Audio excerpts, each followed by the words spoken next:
नमस्कार, मैं हूं मृत्युंजय कुमार झा और हमारा खास show commodity special Santa picks, इसमें आपका स्वागत है। और सबसे पहले जी बिजनेस के सभी दर्शकों को मैरी क्रिसमस। और आज इस मौके पर हम आपको बताने की कोशिश करेंगे कि आपके लिए कहां पर ट्रेड करना एक अच्छा ट्रेड होगा और कहां पर आपके लिए मुनाफे की पूरी गुंजाइश होगी। आज इसी पर हम चर्चा करेंगे। हमारे साथ तीन खास मेहमान हैं। हमारे साथ हैं रविंद्र राव कोटक सिक्योरिटीज के, नवनीत दमानी हैं मोतीलाल ओसवाल के और जिगर त्रिवेदी हैं आनंद राठी के। आप तीनों मेहमानों का बहुत बहुत स्वागत है इस खास चर्चा में। चर्चा की शुरुआत हम गोल्ड से करेंगे, क्योंकि गोल्ड ने बड़ा अच्छा परफॉर्म किया है और पिछले एक साल में करीब 30% का रिटर्न मिला है। और इस साल तो भाव 56,000 के भी ऊपर चला गया था, तो नया रिकॉर्ड गोल्ड का बना है। मेरा सबसे पहला सवाल रविंद्र आपसे ही होगा कि गोल्ड में अब क्या किया जाए और क्या अभी भी गोल्ड एक अच्छी पसंद हो सकती है ट्रेडिंग के लिहाज से? आपकी क्या राय है? गुड इवनिंग मृत्युंजय, हमारे सारे दर्शकों को मैरी क्रिसमस। मेरे हिसाब से गोल्ड अभी भी एक पॉजिटिव जोन में ही है और हमने देखा है कि जब भी गोल्ड एक गोल्ड में करेक्शन आता है तो वहां से एक बाइंग री एमर्ज हो रही है। गोल्ड ने मेरे हिसाब से एक टेम्परेरी बॉटम बना दिया है 1765 के आसपास। उसके बाद 1820 का एक सपोर्ट लेकर गोल्ड में हमने एक अपसाइड देखा था टुवर्ड्स 1906 इंटरनेशनल में। और अगर एमसीएक्स की बात करें तो एमसीएक्स में हमने 51,000 के काफी करीब तक प्राइसेस देखे थे। अभी फिर से थोड़ा सा एक करेक्टिव डिप है। मेरे हिसाब से एक तो ईयर एंड है, प्लस जो यूके में जो वायरस स्ट्रेन्स को लेके जो अनसर्टेनिटी है, आई थिंक वो एक डैम्पनिंग फैक्टर है गोल्ड के लिए। और प्लस यूएस स्टिमुलस पे भी थोड़ा सा फिर से एक अनसर्टेनिटी आ गया है, तो मेरे हिसाब से वो थोड़ा सा एक टेम्पररी वीकनेस दिखाएगा गोल्ड के लिए। बट अल्टीमेटली स्टिमुलस डील पास होगा तो वो पॉजिटिव है गोल्ड के लिए। तो मेरे हिसाब से जो भी फैक्टर्स है वो मेजरली पॉजिटिव फैक्टर्स है। गोल्ड में सपोर्ट आएगा उसकी वजह से। मेरे हिसाब से 49,600 अभी एक इमीडिएट सपोर्ट होगा। उसके नीचे अगर निकल जाता है तो फिर थोड़ा सा कंसर्न है। नेक्स्ट वीक के लिए आई थिंक 49,800 49,700 के आसपास अगर प्राइसेस आते हैं तो एक अच्छी बाइंग अपॉर्चुनिटी होगी, क्योंकि इंटरनेशनल में 1850 के नीचे नहीं जा रहा है प्राइसेस। तो 1856 का सपोर्ट लेके वापस प्राइसेस ऊपर आ रहे हैं। तो मेरे हिसाब से 49,600 700 के आसपास एक बार बाइंग किया जा सकता है। और ऊपर में फिर से मुझे लग रहा है कि 50,600 50,650 तक प्राइसेस आ सकते हैं। अगर उसके ऊपर टिक जाता है तो 51,000 तक भी आएगा। नीचे में 49,400 का मेरा इमीडिएट स्टॉप लॉस होगा। तो मेरे हिसाब से गोल्ड में अगर डिप आता है तो एक बाइंग रीएमर्ज हो सकती है, इसीलिए गोल्ड में बाई करके चलना चाहिए। ओके, तो आपकी राय गोल्ड में बाइंग की राय है। आपको लगता है कि गोल्ड में आगे तेजी के ही आसार हैं। नवनीत जी, आपका क्या व्यू है? क्या अभी भी गोल्ड एक बेहतरीन सेंटा पिक्स है? क्या मानते हैं आप? वेल डेफिनेटली मृत्युंजय, मुझे लगता है कि गोल्ड में हमने जो लास्ट कुछ हफ्तों से कंसोलिडेशन देखा है वो कहीं ना कहीं एक अच्छा पॉजिटिव सिग्नल पोर्ट्रे कर रहा है। इस साल में अगर हम देखें तो दो सबसे बड़े बज़वर्ड रहे, एक वायरस और दूसरा यूएस इलेक्शन के ऊपर काफ़ी हद तक हमें क्लैरिटी मिल चुकी है। और वायरस का भी वैक्सीन आने के बावजूद हमें गोल्ड में उतना करेक्शन नहीं देखने मिला जितनी स्पीड से गोल्ड प्राइसेस रैली किए थे। करीब करीब 12% अगर हम देखें तो टॉप से गोल्ड रिट्रेस हुआ है।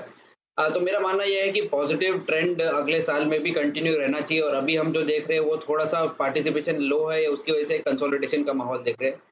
अगले एक दो हफ्ता के लिए बायस थोड़ा सा पॉजिटिव ही रहेगा। और 49,500 49,600 के आसपास गोल्ड मिले तो बाय करना ज़्यादा बेहतर रहेगा। 49,100 का आप स्टॉप लगा सकते हैं। 50,500 50,700 के ऊपर के टारगेट आने कुछ दिनों में देखने मिल सकते। ठीक है, तो ये राय आपकी हो गई गोल्ड के ऊपर। जिगर, आपका क्या व्यू है? क्योंकि जो फंडामेंटल हैं उसको देखते हुए क्या अभी एक पोजिशनल व्यू गोल्ड के ऊपर रखना चाहिए क्या? बाइंग का क्या सुझाव है आपका? गुड इवनिंग मृत्युंजय बिल्कुल। देखिए, अगर मैं परफॉर्मेंस की बात करूं तो it will be the second consecutive year in which gold has given more than 20% returns.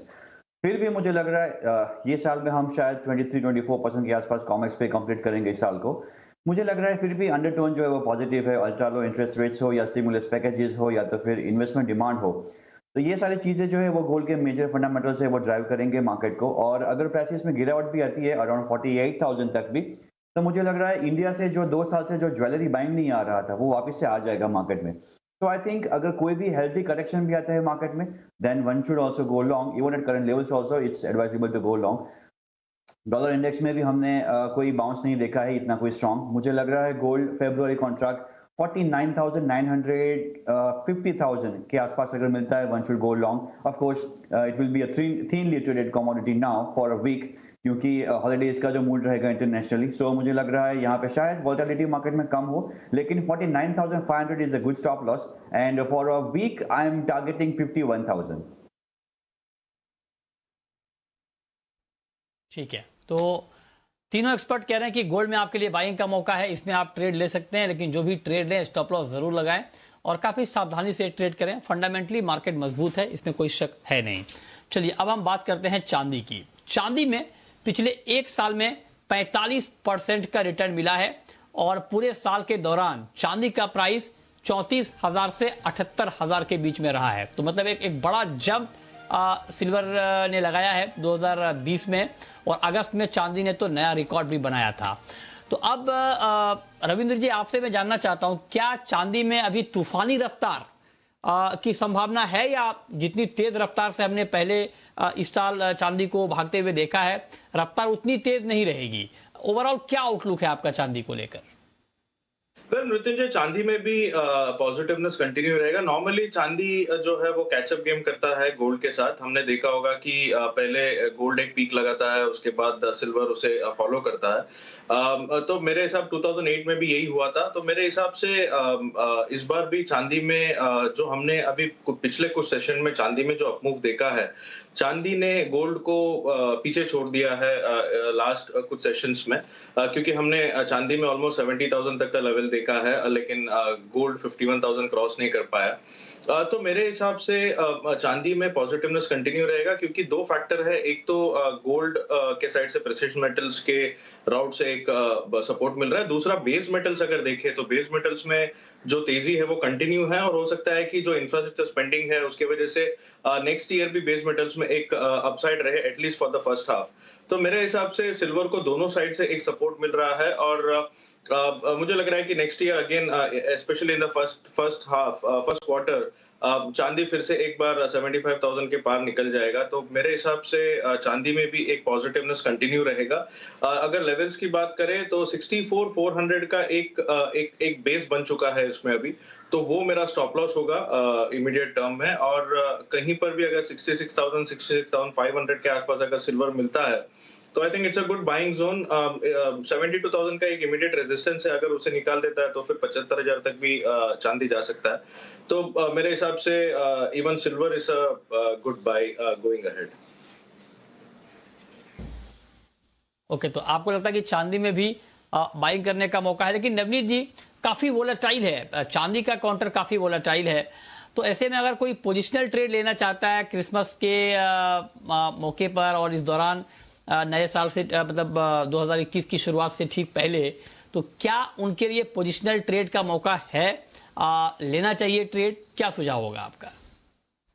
Well definitely चांदी जो है वो एज कम्पेयर टू गोल्ड थोड़ा सा ज्यादा वॉलेटाइल है, ज्यादा नॉटी है। और गोल्ड में अगर हम देखें तो सस्टेन्ड रिटर्न आते हैं, हर महीने आपको 3-4% की बढ़त गोल्ड दिखाता है। चांदी ऐसा होता है कि 7-8 महीने कंसोलिडेशन के बाद एक साथ में ही करीब 20-25-30% के आसपास के रिटर्न दे देता है। तो मेरे हिसाब से जिसका रिस्क एपेटाइट थोड़ा हाई है उन्हीं को निवेश करना चाहिए चांदी में। और एक डिप अभी भी मुझे लगता है कि पॉसिबल हो सकता है, जहाँ पे 800 से 1000 रुपए का करेक्शन आपको चांदी में अगले 1-2 दिन या 4 दिन में देखने मिल सकता है। तो 66,000 के आसपास मेरा कंफर्ट लेवल रहेगा। काफी सारे फंडामेंटल्स रवि ने ऑलरेडी कवर किए हैं कि एक बेस मेटल के साथ साथ टैंडम में चलता है, और बेस मेटल में भी अच्छी स्ट्रेंथ देखने मिल रही है। तो स्ट्रेंथ जो है आने वाले दिनों में भी कैरी हो सकती है, और मीडियम टर्म पर्सपेक्टिव में 75,000 80,000 तक के भी लेवल देखने मिल सकते हैं। बट फिलहाल शॉर्ट टर्म पर्सपेक्टिव में 66,000 पे आप बाय करिए, 65-150 का आप छोटा स्टॉप लॉस लगाइए, एंड 69-69,500 तक के टारगेट देखने मिल सकते हैं। ठीक है, तो ये राय आपकी है कि अभी क्या करना चाहिए चांदी में। आप बताएं जिगर जी कि मैं पोजिशनल ट्रेडर के पॉइंट ऑफ व्यू से पूछ रहा हूं, 10-15 दिन 20 दिन का नजरिया हो तो चांदी में इस वक्त क्या ट्रेड लिया जाए? आई थिंक थोड़ा बहुत करेक्शन का वेट करना चाहिए। 66,000 65,000 के लेवल अगर आते हैं यहाँ पे पोजिशनली, तो फिर one should go long. See, चाहे वो बुलियन में गोल्ड हो या सिल्वर हो, it has been a fantastic year. 23% there, 46% here in silver. So मुझे लग रहा है अंडरटोन तो पॉजिटिव ही है, चाहे वो गोल्ड के, चाहे वो बुलियन के फंडामेंटल हो या बेस मेटल्स के हो। चांदी ने दोनों को फॉलो किया इस बार। As I said, sentiments are positive. Buy on dips की स्ट्रेटजी रेकमेंड कर रहा हूं मैं यहाँ पे। अगर करेक्शन आता है 46 45,000 तक का, one should go long. For short-term traders also, if prices are around current levels, even around current levels are around 67,400, वहां पे भी मार्केट एक बार हमें बाय कर सकता है। हम 66,000 का यहाँ पे स्टॉप लॉस रहेगा। 69,000 मुझे लग रहा है यहाँ पे एक आध सप्ताह में आ सकता है ये लेवल।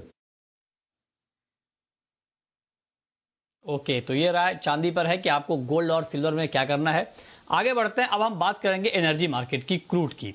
और क्रूड मार्केट के लिए ये साल प्राइस में गिरावट के पॉइंट ऑफ व्यू से खराब रहा। 20% तक दाम गिरे हैं। और मार्च में तो ये हुआ था कि इतिहास में पहली बार ऐसा हुआ कि WTI क्रूड का भाव अंतर्राष्ट्रीय बाजार में निगेटिव में चला गया। बहुत इसके ऊपर चर्चा हुई और इसको लेकर सवाल भी खड़े किए गए कि MCX पर भी वो सेटलमेंट हुआ था नेगेटिव, उसको लेकर भी काफी बातचीत हुई। तो अब रविंद्र जी, मैं आपसे जानना चाहता हूं, क्योंकि क्रूड का मार्केट काफी एक कंफ्यूजन में था बीच में, क्योंकि जब वैक्सीन की खबर आनी शुरू हुई तो मार्केट को ये लगा कि अब डिमांड थोड़ी बढ़ेगी और फिर मार्केट ने यहां पर ऊपर की तरफ जाना शुरू किया। लेकिन जब फिर खबर आई कि ब्रिटेन में नए स्ट्रेन की खबर आई कोरोना के, तो उसके बाद मार्केट की चिंता एक बार फिर से बढ़ गई, भाव दबाव में आ गया। तो इन दोनों खबरों के बीच अब क्रूड मार्केट की चाल को आप क्या देख रहे हैं? वेल मृत्युंजय, क्रूड में मेरे हिसाब से जो पॉजिटिव फैक्टर्स था, जैसे कि एक तो यूएस डॉलर वीकनेस, क्योंकि डॉलर वीकनेस ने सारा कमोडिटीज में एक अपटिक दिखाया है। दूसरा, ओपेक का जो ग्रेजुअल स्टैंस था प्रोडक्शन को लेके, आई थिंक वो एक पॉजिटिव था क्रूड के लिए। और जो इम्पोर्टेंट फैक्टर था वो वैक्सीन। जैसे आपने राइटली बताया कि वैक्सीन के आने से जो डिमांड ऑप्टिमिज्म है वो थोड़ा सा बढ़ गया था। बट अगेन ये होप है, क्योंकि डिमांड इतना एक झटके से नहीं बढ़ेगा, it will take its own time.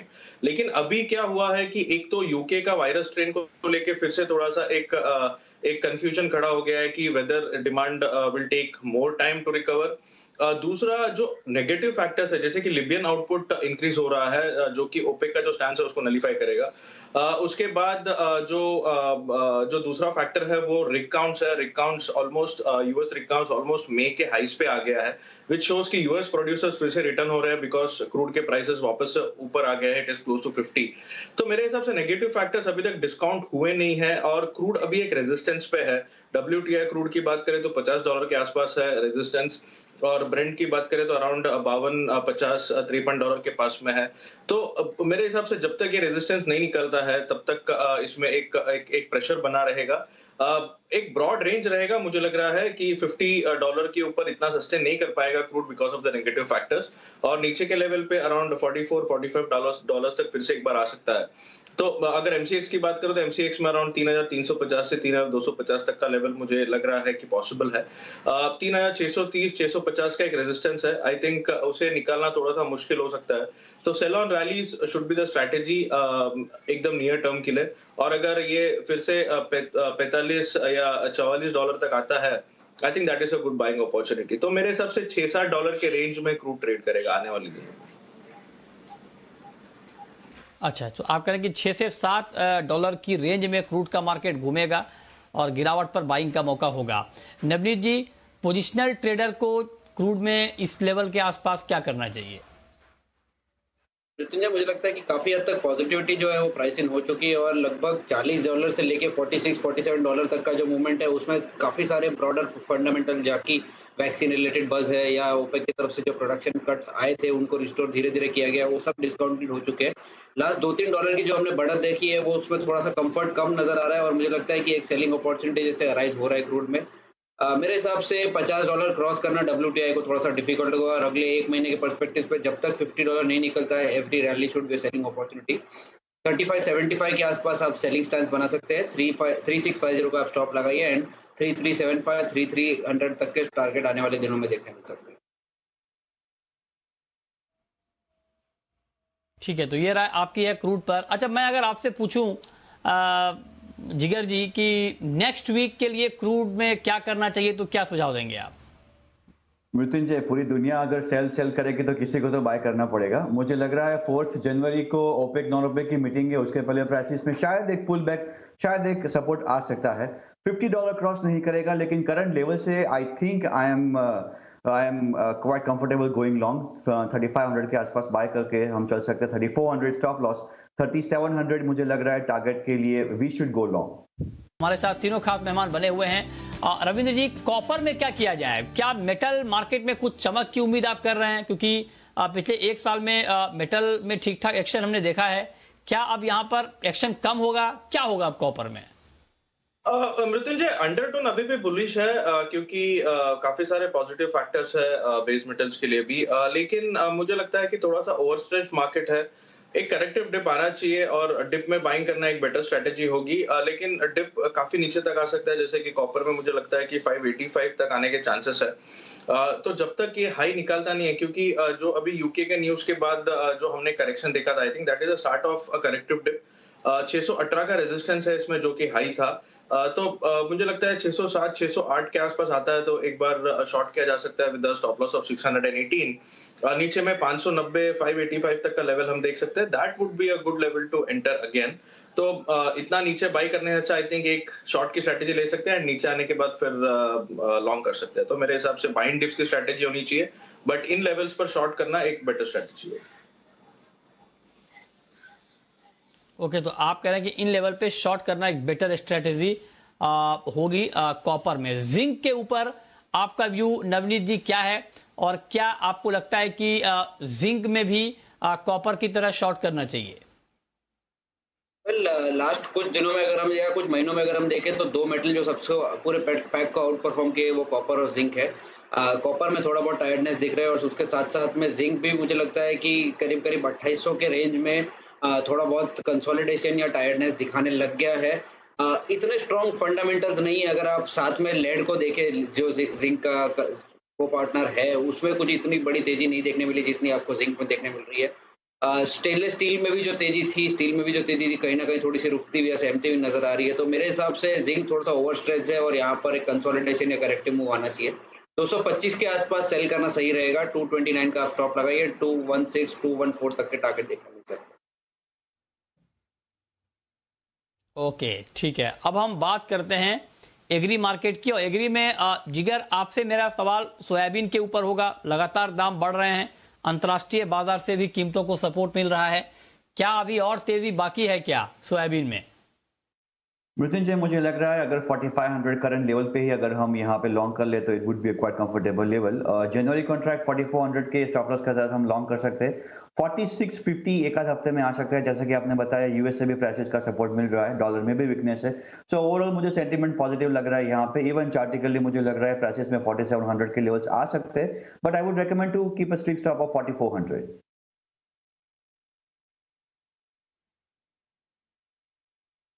तो ये रहा है आपकी सोयाबीन के ऊपर है। लेकिन जिगर एक चीज बताएं, आपने कहा कि सोयाबीन में भी तेजी है, लेकिन सोयाबीन के अलावा बाकी ऑयल कॉम्प्लेक्स में किस तरह का ट्रेंड आप देख रहे हैं? मृत्युंजय, मुझे सीपीओ में एक लग रहा है जनवरी कॉन्ट्रैक्ट अगर 960 के आसपास मिले, so today is trading around 964 965। I think CPO also looks very positive. 960 के आसपास यहाँ पे लॉन्ग करके चल सकते हैं नेक्स्ट वीक के लिए। 953 952 का एक लेवल है, यहाँ पे एक अच्छा सा सपोर्ट है। One should go long at 960 with stop of 952। 975 980 I am targeting. Otherwise refined soya में भी मुझे यहाँ पे एक तेजी बनती नजर आ रही है। 1150 55 के आसपास करंट लेवल पे ही लॉन्ग करके चल सकते हैं मृत्युंजय। और 1145 यहाँ पे एक 10 रुपए का स्टॉप लॉस रहेगा अगर 1155 पे हम लॉन्ग कर रहे हैं। आई थिंक 1 या 2 सप्ताह में यहाँ पे 1180 के लेवल देखने को मिल सकते हैं। I don't deny the possibility of that. It looks good on charts. ठीक है, ओके। ग्वार का मार्केट आपको कैसा लग रहा है? ग्वार में भी बहुत गिरावट का माहौल हमने देखा है पिछले कुछ महीनों में। क्या अभी और गिरावट की संभावना है? क्या डिमांड आउटलुक है आगे ग्वार सीड का, ग्वार गम का? So I'll stick to fundamentals. I'll stick to technicals only in agro commodities. गुआर में मुझे लग रहा है जनवरी कॉन्ट्रैक्ट जो आज थोड़ा बहुत एक सेंटीमेंट नैरो ही रहा है, but slightly tilted to positivity. 5990 का भी प्राइस चल रहा है जनवरी कॉन्ट्रैक्ट। मुझे लग रहा है गुआर गम 5990 के आसपास करंट लेवल पे लॉन्ग कर सकते हैं। 5900 यहाँ एक स्टॉप लॉस रहेगा एंड 6050 6100 का यहाँ एक हम लेवल लेके चल सकते हैं। गुआर से जनवरी मुझे लग रहा है थोड़ा बहुत यहाँ पे एक बाउंस आ सकता है 4000 तक का। सो आई थिंक करंट लेवल पे लॉन्ग करके चल सकते हैं 3915 3865 के आसपास एक स्टॉप लगा के हम चल सकते हैं। आई थिंक 4100 का लेवल नेक्स्ट वीक में देखने को मिल सकता है।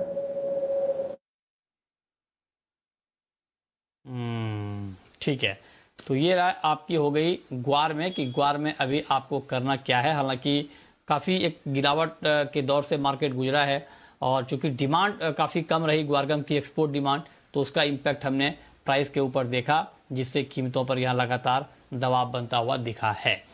बहुत शुक्रिया जिगर आपका, नवनीत दमानी जी आपका और रविंद्र राव जी आपका हमारे साथ जुड़ने के लिए इस खास चर्चा में और बताने के लिए कि कमोडिटी मार्केट में अभी कहां पर ट्रेड करने का मौका है। तो आप ट्रेड करें सावधानी से, ये आपके लिए सेंटर पिक्स हैं क्रिसमस के मौके पर। लेकिन आप जो भी ट्रेड लें उसमें स्टॉप लॉस जरूर लगाएं, बिना स्टॉप लॉस के ट्रेड ना करें। मार्केट बहुत ज़्यादा वॉलेटाइल है, लिहाजा आपके लिए स्टॉप लॉस लगाना बहुत बहुत ज़रूरी है। नमस्कार।